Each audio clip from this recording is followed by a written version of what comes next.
right, happy holidays. Very good. Very good. So what's it been like the last few weeks, knowing the ultimate destination kind of what you wanted, but the focus and everything still there, despite the ultimate dream not happening?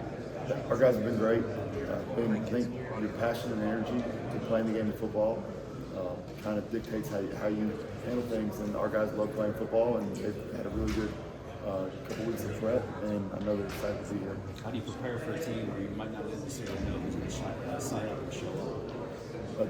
People always preach standard, and if a standard's a real thing, then you're always just trying to be the best version of yourself. And they have a lot of good players. I mean, that's how they ended up in this position. And the guys that are going to play are there for a reason, and we know we're going to get the best shot. How do you go about coaching to a standard? Ultimately, you set expectations and then you hold people to it, right? If it's a real thing, okay, then you're just trying to continually find the best version of yourself, both individually and collectively as a unit. And so you never reach your best version of yourself, because once you hit it, you're always trying to meet the next mark. And so that's how you go about, one, preaching, and then trying to reach it. We get to talk to you twice a year, basically, beginning and the end. What's the growth been for your defense? Where do you think you made the biggest strides over the year? There's a lot of maturity and maturing that's taking place. There's guys that maybe, whether they were older or younger, hadn't played a lot of football. There are obviously guys who had, and I just think their poise, their resiliency, their connection as a unit, those things have grown leaps and bounds with each game we've got to play. We talked to Coach Atkins, and most coordinators talk about how many great players y'all have. He mentioned how well coached they are. Just speak to the level of processing and football intellect that your guys have. The game still comes down to, no matter what you do schematically, it comes down to blocking and defeating blockers, tackling and making people miss, winning one-on-one matchups in terms of coverage situations, and run game and pass game blitz situations. So I think when you look at people and how they're coached, a lot of it is shown with their technique and fundamentals. I know that we place a lot of emphasis on that from the top, and that's how you get better. That's a reflection of coaching more than what you do with your 11 guys on paper. Did you guys ever figure out what the deal with the first drive thing? I know SEC championship wasn't that, but that was a theme throughout the year, is the other team scoring on the first drive. Did you ever figure out what it was? Every game was different. You can't. I think that we just had a stretch there where we didn't start well. You can't pinpoint one specific thing. We went back and looked at every game, and the reasons were different. Whether it was call structure, whether it was tackling, whether it was execution, every single one of those games was different. Uniquely, we're a really strong team on third down statistically, and on those drives, I think one thing you can pinpoint is we had opportunities to get off the field, and we did not when people scored on the first drive. So, hey, you get off the field on third down, it's hard to score. What was your message to the team in those situations? Did you have to just pull them aside? I think if you have to give some special message in that moment, and you didn't go through your offseason the right way. We talk about our team DNA traits all the time, and we talk about being connected and having toughness and resiliency and composure. And if that's really a part of who you are, then in those moments, that's what you pull on. And the guys came over the sideline with great poise, and all they wanted to do was have the answers. And they took the answers they wanted the reasons, and then they wanted the answers. So we gave the reasons for why what happened. They digested the information, and then they went back out there and played football, which is all you can ask them. How do you feel about Pop's decision? What have your interactions been with him around all that? I love Pop. I wish him the best, and obviously I care about him. And anytime you care about somebody and you have a time that you're no longer with each other, then that's what's best for him in this case. He decided, and I wish him the best from that standpoint. Coached a lot of great linebackers at the University of Georgia. The young linebackers, CJ Allen, so what you see from them this year? They're really mature. They approached their preparation the right way. They didn't start preparing differently when they got opportunities to play. They prepared that way, really starting with spring ball when they got here, going back to bowl prep last year when they were able to come in early. So I think that's ultimately the mark of a young player that is able to help you. A lot of times is relative to their maturity level and how they prepare. And because nobody gets to Georgia without ability. Another linebacker, Jalon, he had stepped up when Pop went down. What would you see his progression throughout the season? Jalen goes about his business the right way. He works really hard. He's a unique individual because he's able to play both inside and out. He helped us a lot on third down this year. We also had packages where he played off the ball on first and second down. And he's just grown leaps and bounds. This isn't something, you can see, he rushed the passer his whole life. And he decided to take on the challenge of playing more off the ball in college because he knew that would be beneficial to him in the long run. Because the more you can do, the more value it will be a career. He's helped us a ton on third down. He's going to help us more on first and second down moving forward. And I'm excited about where he's going. You guys lost multiple outside linebackers in the world. What's your confidence in that being important? Yeah, I really like the guys that we have, and I think that there's a lot of ability in that room. Guys that are going to step up when there's opportunity to step up. You know, the guys who take advantage of it. You know, they'll be the ones that are out there, of course, moving forward. We have guys that have played for us this year that we believe in. That's why they've been out there in the forms and facets they have. You get to see Malachi just through the games. Obviously, he's a special talent. What makes Malachi one of the best in the business? He's a really good person. He prepares the right way. From the moment he's been here, we talked about the maturity level of the linebackers. He had a maturity level to himself as a defensive player and as a human being from the moment he got here. He's incredibly humble, and when you have humility and you're grateful for the opportunity, you constantly approach each day with the right level of enthusiasm. And I think that's why he has gotten to the point that he has, why he's going to continue to improve, because he doesn't have an ego. He just wants to do what's best for his team and his teammates, and so he's done. Still punching the gut. You're not in that Final Four. I know pretty much in your heart you think you're one of the best 14 in the country. Playing in the Orange Bowl, we have an opportunity to play with an opponent and play to win the games. Winning matters. We have a chance to go win a game, play a game against a great opponent, and our guys are excited. We're excited as coaches. Going back to outside linebacker, am I killing guy and help you guys a little bit outside? He's, you know, sometimes because you see things in the game, and in each game you decide what's best for our team relative to what they do. And we cross-train a lot of guys. You're seeing in the secondary a lot, where guys play corner, but they also play nickel, or they play safety and they play our dime. Linebackers that play inside and outside. And we do that on our front as well. So he's trained to play on the edge. A lot of times in his role, as a DN, he's on the edge already. And there's actually been times this year that he's played in specialty roles that way. So he definitely is an athletic enough guy that has enough length that he can potentially do that.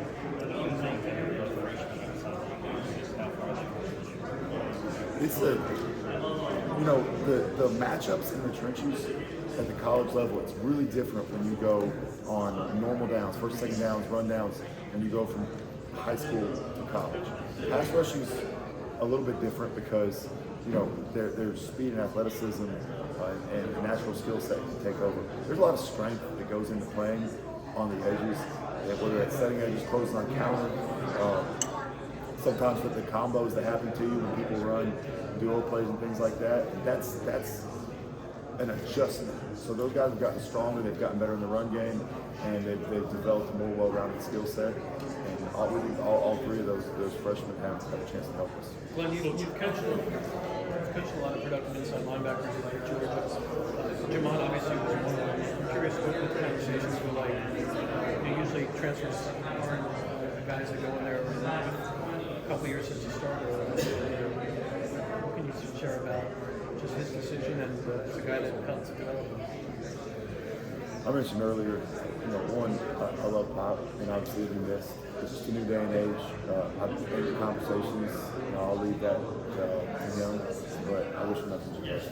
What about at the position now? Obviously, you have a veteran and Smile. You have some young guys that you've had to use a lot this year and have been productive as well. How do you feel about those guys, some of the young guys that you're asking to step up their games? They're here for a reason, and they're really mature. They go about their business the right way. I know that when you have faith in how people prepare, and do things in addition to their ability, you know that they're going to constantly improve. They've improved throughout the year. There's nothing that beats game experience. So as they've gotten more, sometimes they've learned through mistakes. Sometimes they've gained confidence through plays they've made. And I've really seen a lot of growth in the last couple of weeks. And I'm looking forward to watching them play.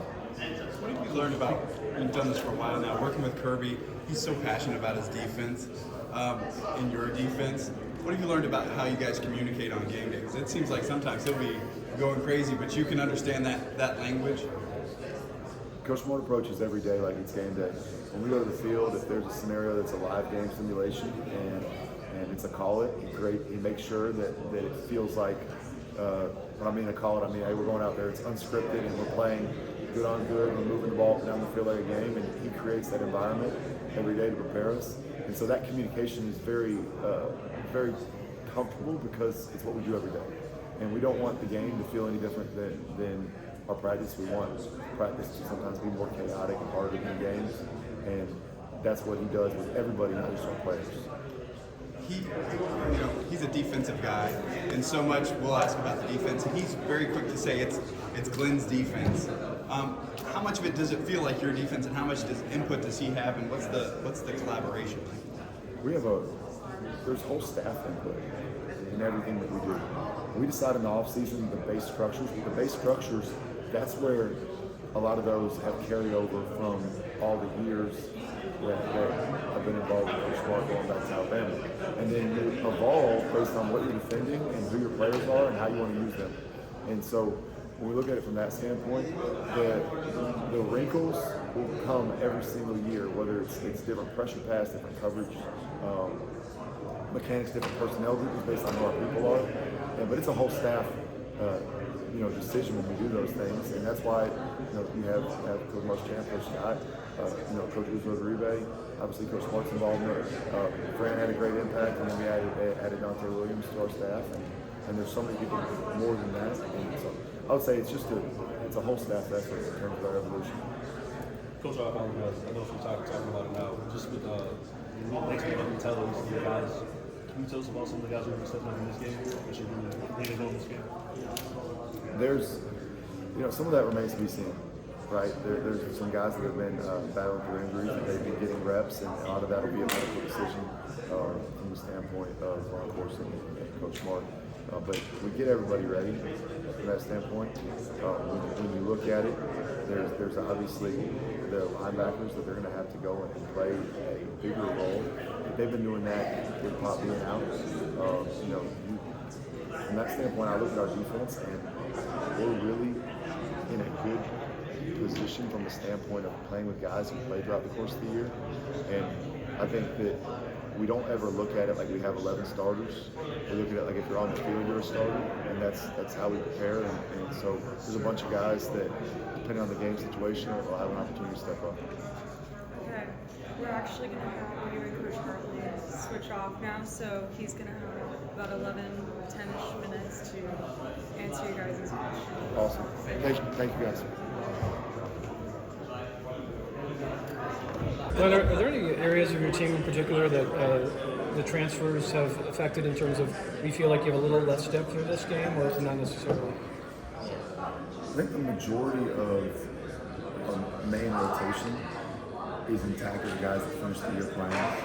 There's obviously a couple guys in there who can play the most of us, but you have to adapt. That's what you have to do as coaches. That's what you do as a team. And we've had time to do that. When you have a couple weeks to prepare, you can get your bearings about you. How much would you do? He's out there practicing and still battling through, on his recovery timeline, and that'll be a medical decision. But he's out there practicing with us, and we have everything with him. Have to see whether he can be contacted or not. Like jersey type deal? Yeah. We're talking to Jamon. He said he considers himself kind of an HLB. So he likes that tough. So, can you kind of explain what kind of effort and mental bandwidth it takes to be able to do all the different things he does for you? It's really unique. We've always had guys that play inside on first, second, and then on third down, they go out and they'll rush packages. Maybe they weren't the first guy on the depth chart always because somebody else was ahead of him in that role. But what he's done is he's taken on some roles in more down packages that maybe hasn't shown itself as much in the game where he goes out on the edge as well. And so that's really challenging because when you have to be able to defend run and pass in both positions and all the different blocks that can show up for you, different scenarios, different coverage variables there, that requires a lot of effort and focus both on the field and off the field, and he's approached it and done it the right way from that standpoint. Third down's easier because I'm getting, if you got 7 guys on our team that plays in the front, all they want to do is straight rush and go get the passer. So that part is a little bit easier. And then the first, second down, hybrid versatility piece is challenging. For Chaz, I wanted to ask about that. A lot of people just gravitate towards, like you said, the sack numbers, but I was talking with him and he was explaining how there's so many more facets to the job in terms of what he does at that position. Can you explain how much more there is than just sacks for fans that point to the position and just look at that sack number? Well, that room, we jump into it out of front. So we have to be able to play 4 down and 3 down. And I think within that, you have to have unique individuals that can do that. Because when we call it 4 down fronts, then they have to play a 6 technique out to a 9 technique. And there's a lot of different blocks that you can get out there. And there's a lot of different reads that show up with the way people run the quarterback now. In terms of not just zone read the quarterback pulls, but all the gap scheme where it's sweep with the quarterback having the option to run a counter or power. So then all those blocks change now when you jump into 3 down and he's a possible dropper and he's not a rusher. And so then how do you acknowledge that? Because he may have somebody in coverage, all the fits are different, and then if they're playing a lot of spread offense, then he may end up having to go out and drop and leverage formations more. You watch a guy like Khalil Mack, who plays the position in the NFL, and people miss it because of the sack production, but Khalil Mack drops a fair amount. Hassan Reddick last year had 19.5 sacks. He played outside linebacker for the Eagles, and he's dropping at times. Obviously, you want to keep the guys going forward if that's what they do best, but there's a lot that goes in that position in terms of playing both 4 down and 3 down, being a possible dropper, the different blocks that happen, and the blocks you have to defend change based on which call you're in, which front you're in, and whether you ended up to the field or the boundary. So there's just a lot of variables there. And in the RPO game, that position a lot of times has to be a pass-first player depending on our call and how they line up. And so there is a lot more to it than when you get the pinwheels back and you know what we call jet mode when it's 3rd down and you know it's a known passing scenario where we just say right here and get off and you kind of have free reign to rush. How do you feel about the pass pressure you have this year? Well, I would say this. We always want more production statistically. As coaches, you want to sit there and say, hey, we're going to judge it based on how well did they throw the ball. And even if we didn't sack the quarterback, if they didn't throw the ball effectively, then we did our job. But we're all guilty of one of the most fun things to do in football is, as a coach, as a player, is to sack the quarterback. As a coach, to see the quarterback get sacked. Because if he's on the ground, you can't complete a pass 100% of the time. Those are lost stories. Now, there's been an effective pass defense. And on 3rd down, when they pass the ball the most, we've been really effective. And so we'd love to sack the quarterback more, but at the same time, we've been effective defending the pass, and we can be even more effective if we sack the quarterback more and create more havoc play from that standpoint. How do you envision? You can ask a question? Yeah, Coach Hartley talked a little while ago about Lawson Lucky and how he came in last year and had really good bowl practices and kind of got off to a really good start. Have you seen that out of any of you guys, defensive guys, early, this year, with the numbers that you guys have been able to add via early enrollment? When you go and guys come in for these bowl practices, I mean, they're completely swimming from the standpoint of, they don't know our defenses, and we're not expecting them to get ready to play in this game. But so when you do scout team work, they're off the card, And then when you're doing good on good scenarios where they get a chance to go in, a lot of times you have a coach chasing them around to tell them their job. Hey, line up over here, or hey, you're in press now. So when you evaluate people from the standpoint of guys standing out in these practices, a lot of it is just based on who they are as a person and their effort. I really been pleased with everybody we brought in. I know looking for specific guys, but the class we have is really good people, and they're working really hard. There hasn't been a guy that walked in like, dang, this isn't the kid we thought they was. They're the kids who we think they are. They can run, and that's a premium of us recruiting across all positions. And I've been really pleased with just how they're doing about their business. And some of them got here earlier than later, so they've been able to be in full pads longer. Some of them just got here the other day, and so they're going through acclimation. And so some of them we can't really get full evaluation on too until they have pads on. Do you envision a changing role for Michael Williams next season? Michael's an edge player. I mentioned this earlier, and I think Mark, you weren't there at the time, but he's always cross-trained at other positions. And so sometimes you say changing role, the things that you've cross-trained in terms of being able to play DN and be a bigger outside linebacker, you decide that based on who's your best level on the field and what's your opponent doing. So I know this, we'd like to play him on the edge more, whether that's a DN, Jag, anything from that standpoint. He's one of our best players, and we want to make sure that he's doing what he does best more often. How would you assess Jalon? I know you talked earlier about him being a hybrid. How would you assess how he has grown as an inside linebacker, given the reps in that position? There's these stages you go through when you've never keyed the run from behind the ball before. And it starts with being able to see things properly. And then after he gets to seeing things properly, then it goes to navigating the traffic that happens from playing behind the ball. I think he's seeing things really well right now. I think he's continuing to get better at navigating the blocks and the traffic from that standpoint. He's grown leaps and bounds there. And then you're involved in a lot more coverage scenarios as an off-the-ball backer and different pattern match, whereas when you're playing on the edge, you're kind of, hey, I'm a flat player or a man on somebody, or I could have a hook. And there's a lot more pattern match in terms of passing off routes between the safeties and the nickels and the other backers. He's gotten a lot better in all those areas. So it's just about how fast. People always talk about the game slowing down. The game's starting to slow down for him. Where before, he's a really sharp kid. He could understand where he's supposed to be and what he's supposed to do, but then it has to happen really quickly for him. And it's starting, and then it has to happen really quickly for him mentally, which means it's slowing down for him, where for a little while, it was happening fast. And I've started to see that, especially in the last couple of weeks, things slowing down for him. But we want to play him on the edge a lot too, because that's what he does best. And there's things that we're going to do with him and that we've done with him this year that maybe the other guys in the room don't do. And so I think he's just a unique individual, and we'll find ways to use him more moving forward. No run defense was mainly like QB run this year against you by your own breaking that game. But what needed to be better? And what do you all need to do going forward in 2024? If you don't have Jalen Carter or Jordan Davis or Devontae Wyatt anymore in the future, was it as simple as that? There's one.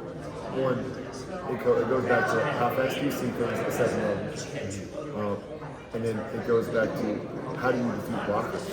Because especially when you mention the quarterback run game, there's a reality of when they run the quarterback, there's a hat on everybody except for middle field safety, right? And really, when you look at that, like, you have to defeat blockers. You can't go 1-for-1. Now that doesn't just mean the front. That's the first level, second level, and third level, because on paper they have everybody blocked.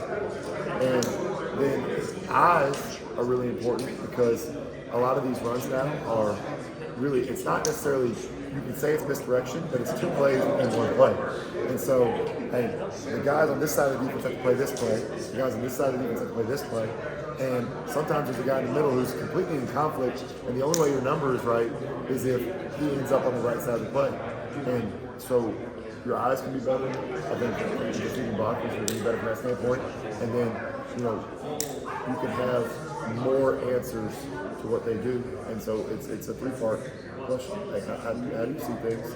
how do you beat things technically and fundamentally, then can we create, if we're not able to beat blockers one-on-one, then, which we pulled, don't take that wrong. We did that at times this year, but we're finding ways to create change-ups to help us in run defense, to answer the runs that are being run. All right, Coach, I'm going to have you switch out with Hartley again. Awesome. The intermission. Thank you. Do you want this one back? Yeah, thank you. Yeah, no doubt. All right, time to answer the same question.